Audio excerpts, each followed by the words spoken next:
pagpamulong sa Ginoo. Salamat sa pagdasig. O salamat nga ang pagpamulong sa Ginoo dato karong butaga mga igsoon. Sa Matthew 26, if anyone serve me, let him follow me.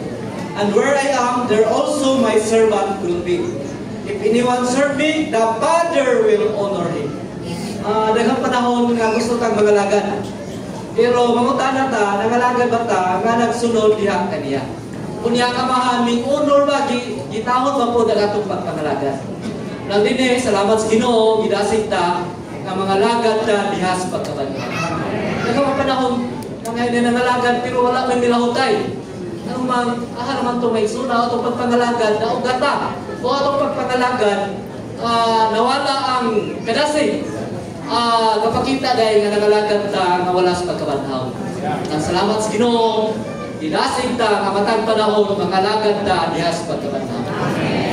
Then dinasig pud ta nga we must redeem the time because the days are evil. Oh Lord Jesus, muna kaigsoon ang sugdanan sa pagpangalagad mao gyud ang lana. Dili lang mahimutang watchful in life, kaya ang watchful in life ang result ani mahimutang faithful in service. Ang atong pagpangalagad lugwa na diay sa pagpahimulos sa Ginoo. Praise the Lord. Dihas kinabuhi tanan natong pagabuhaton. Kay mo atong bang tasawmanan kanining lana wala ni gabase kung kapila ka napakyas, kapila imong mga sala o unsa imong nabuhat kundi kung kanunay batan ang papuno og lana.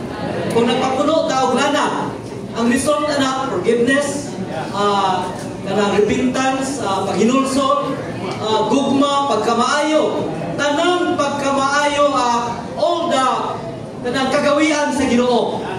Naa dining ladaha mga igsoon. Sa tao imposible, pero sa Dios imposible ang tanan. Kung napunaw ta dining ladaha, munang ang pagdasig muduol kita niya mga igsoon. Then the very easy, no, ang pinakasikreto og sayon, utawag sa ngalan sa Ginoo. Ano yung redeeming the time? Datunta sa practical, pagsinati o pagpahimulos. Di lang kay kanang experience, kundi kanang enjoyment pa. Nagkanta panahon nga sometime na usik, nagbagod-buta.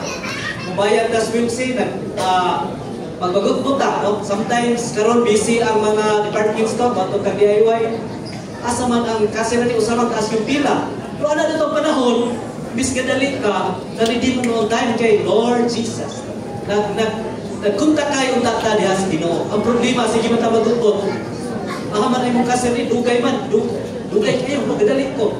Ato tag Robinson, gusto tag magdali. Pero wala na ito natubos ang panahon. Ang salamat sa Ginoo sa paagi.